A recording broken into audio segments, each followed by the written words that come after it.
talking. You a goon or you faking real tough talk?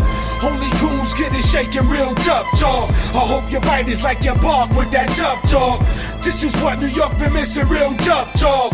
You a goon or you faking real tough talk? Only goons get it shaking real tough talk. I hope your bite is like your bark with that tough talk. This is what New York been missing, real tough talk.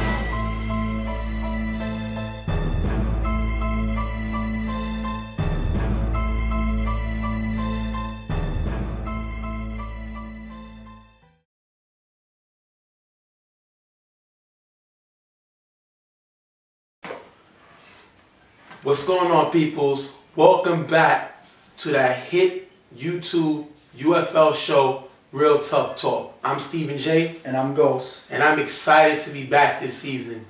Y'all saw us doing the quarterback countdown. We up to number 2.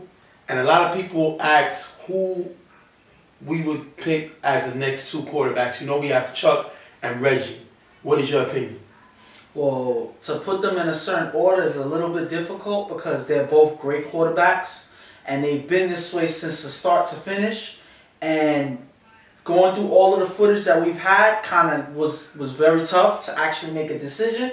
But I think we kind of did, and we're going to cue you in on that now. Basically, so as you can see right now, this is the number 2. The number 2 quarterback in the UFL quarterback countdown is Browns quarterback Reggie. Reggie is one of the best quarterbacks in touch football history. He has one of the best arms, and because of his experience, there isn't a play or defense he has not seen. He's also a very spiritual man, and that being said, he's always ready to take the gridiron right to church.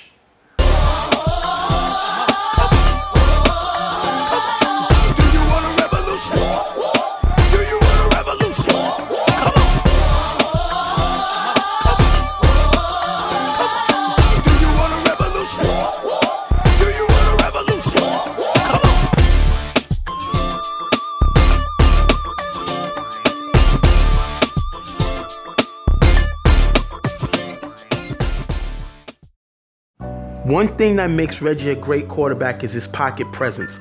His ability to move away from the pressure in the pocket and still able to make the throw. Look at this game versus Carver Mom. He's going to call a hike and the pressure is going to come from his right.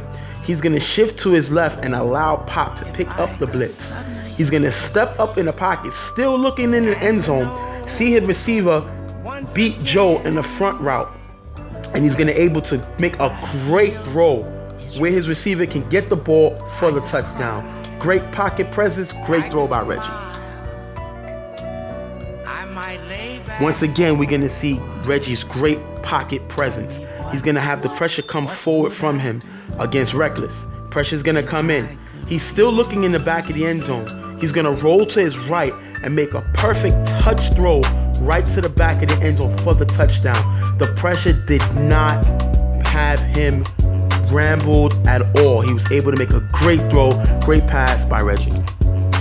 Another thing that makes Reggie great is his ability to go downfield with dangerous accuracy. Look at this game versus Animal Planet. He's going to have Puka going up the middle, straight up the middle, but then Puka's going to cut to the right. Soon as Reggie see Puka cut, he's going to throw the ball to the right where only Puka can get the ball. The coverage is there, the throw is just better.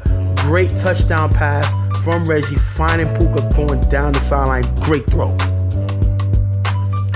Once again, you're going to see if the receiver gives Reggie a little space, just a little space, he can make an accurate bomb throw to him. Look at this game versus Raw.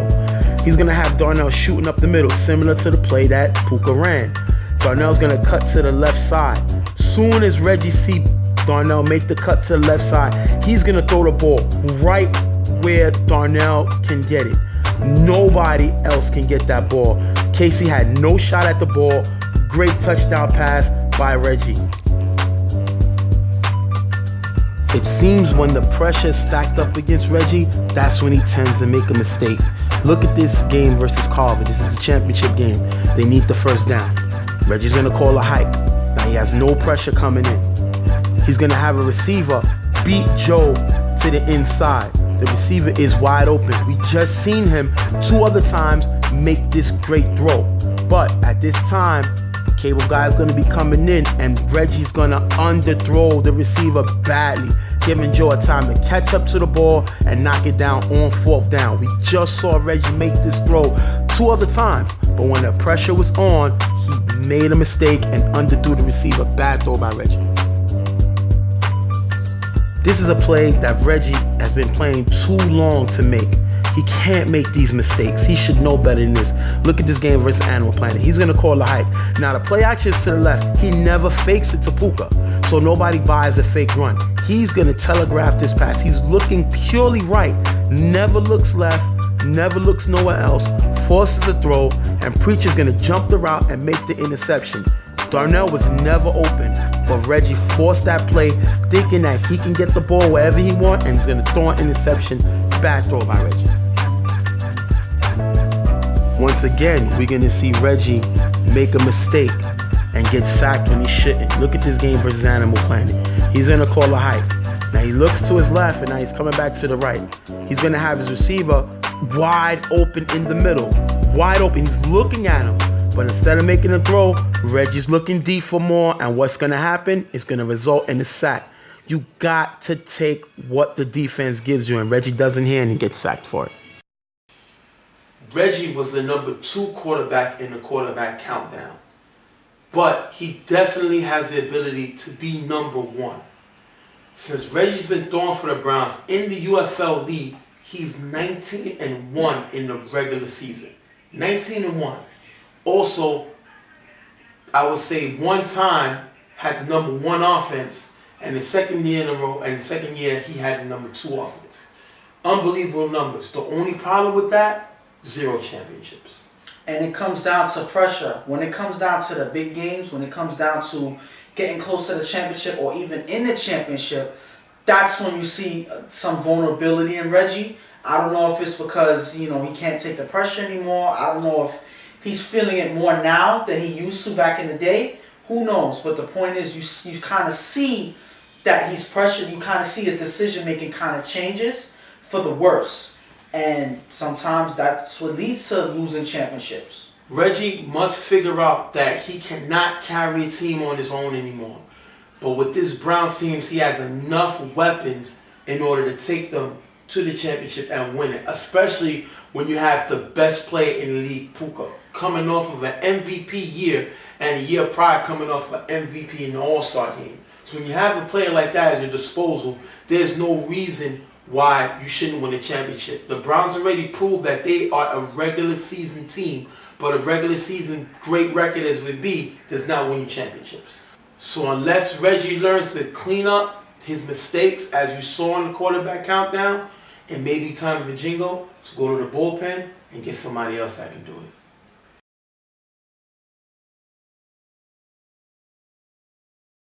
That being said, the number 1 quarterback in the UFL quarterback countdown is the current defending champions, Carver Mob quarterback, Chuck.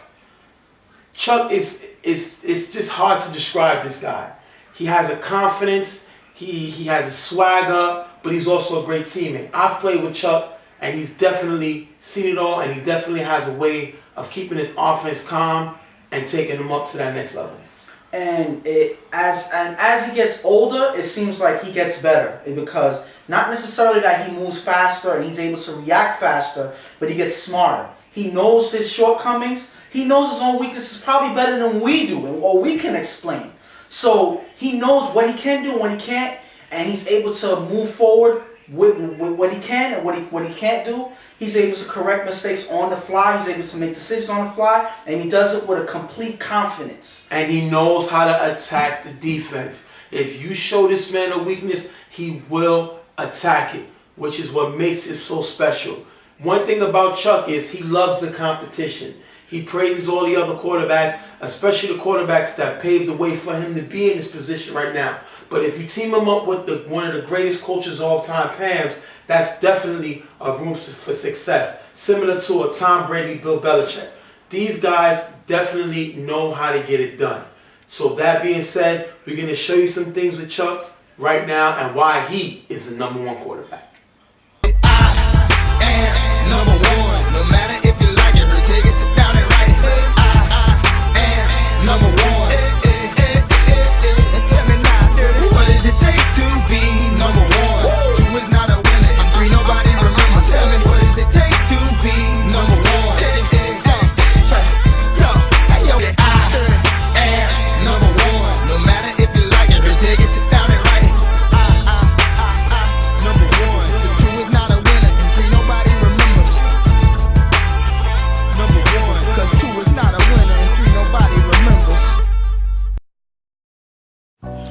What makes Chuck the best quarterback in the league is his ability to break down information. He uses your weakness against you, and that's how he is able to be successful. Look at his game versus the Valley Boys. He's going to call a hike. Now, he's giving his receiver time to make a play. He's looking at the safety deep middle. He's going to still wait for the receiver. Now, because his other receiver runs a route to the right-hand side, the safety is going to move, leaving the middle guy, who he was looking at the whole play, wide open for the touchdown. Great play by Chuck to break down the information. Once again, we're going to see Chuck break down the defense's weakness and attack it for the touchdown. Look at this game versus them Getters. He's going to call a hike. He's going to have a receiver, it looks like Cable Guy, run to the front of the end zone. Now, he's looking at Cable Guy, but what the defense doesn't know is this is a setup play. Megatron is going to go with Danny to the right-hand side, but not see Joe Blow run a route in the back of the end zone. But because Megatron was watching Chuck, he never saw Joe go right behind him for the touchdown. Great throw by Chuck. We're going to see Chuck attack this Browns defense. The Browns are a great man-to-man defense, and he's going to use that against them. Look at this play. He's looking to his left. He's going to have Danny go to the corner. The defender's going to pick up Danny. Then he's going to have Cable Guy run a route to the front. The defender's going to pick up him in the front. What they don't know is Angel already ran a backdoor play, and he beat the guy on him, giving Chuck a wide open lane to throw to for the touchdown. Great setup play by Carver for the touchdown. Once again, I said before, Chuck is great at breaking down information, and he's also great at looking at matchups. Look at this game versus Rep City. Rep City is going to put B-Dot on Boo Boo. That's a mismatch. B-Dot is not known for his coverage. He's known for his blocking and blitzing. So Chuck is going to see that, but he's going to allow Boo Boo to make his move to get open before he releases the ball, because he doesn't want nobody to help B-Dot on Boo Boo. As soon as Boo Boo makes the cut to the left, Chuck is going to throw the ball in the area. As you can see, Boo Boo is already behind B-Dot. Great throw by Chuck, touchdown. Seeing the mismatch, allowing the mismatch to open up, and finding Boo Boo for the touchdown. Now, it's hard to find mistakes Chuck makes, but mistakes are there. We all make mistakes, and a lot of times we don't notice it, but if you watch, you'll see. Look at this game versus the Browns. Chuck is going to call a hike. Now, Darnell's coming on the blitz from the right-hand side. Boo Boo's blocking him. Now, Darnell is coming in aggressively, and Chuck knows his time is running out before the ball giver could come in. He's going to have Joe right here wide open, but because of the pressure, he's not allowed to get a straight throw, and he's going to get sacked, all because of the way the Browns blitzed in. Great blitz by the Browns for the sack. The way you beat Carver is you force Chuck's receivers to make mistakes. It's hard to make Chuck make mistakes. He's the greatest quarterback of all time. So you gotta attack his receivers. Look at this game versus the Browns. This is the 4th down play. Now the problem that Carver's gonna make is they're gonna have 3 receivers all in the same area. So they clog up the middle. The pressure comes in, and when Chuck tries to throw the ball to the back, Nutt is able to knock the ball down because he had 3 receivers in the same vicinity. Bad play by the receivers, which is how you beat Carver. You make the receivers make mistakes. Once again, like I said, the way you beat Carver is you force the receivers to make mistakes. Look at this game versus Rep City. The blitz is coming from the left, but Bishop does not pick it up. He's worrying about getting the ball. Chuck is going to have no time. The defender had a free release. He's going to get a sack right here as Chuck attempted to throw the ball away, and he's going to get sacked, all because they did not pick up the blitz. Bishop has to see that blitzer coming and pick them up. Once again, if you make the receivers make mistakes, you can beat them. Once again, look at this play versus Rep City. Chuck is going to have no one open. Now the pressure is going to get in. He's looking for the receiver in the back of the end zone. Hood is going to make a jump on the ball, but he's not going to get the interception. That's a play you have to make. You cannot allow Carver to get second chances. Bad play by Hood, which helps Chuck. That was a mistake throw, but when you don't capitalize, this is what happened.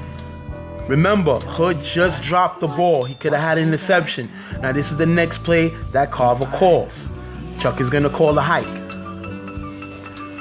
Now, he's looking for a receiver. Everybody is covered.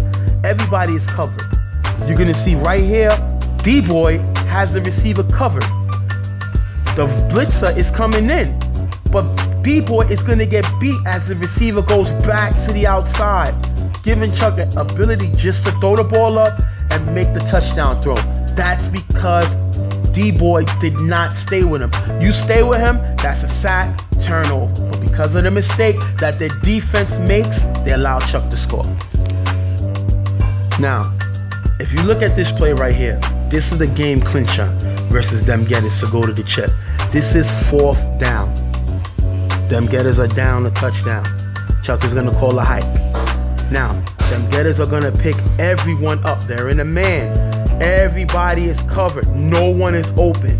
The blitzer is gonna come in, but he's gonna jump up.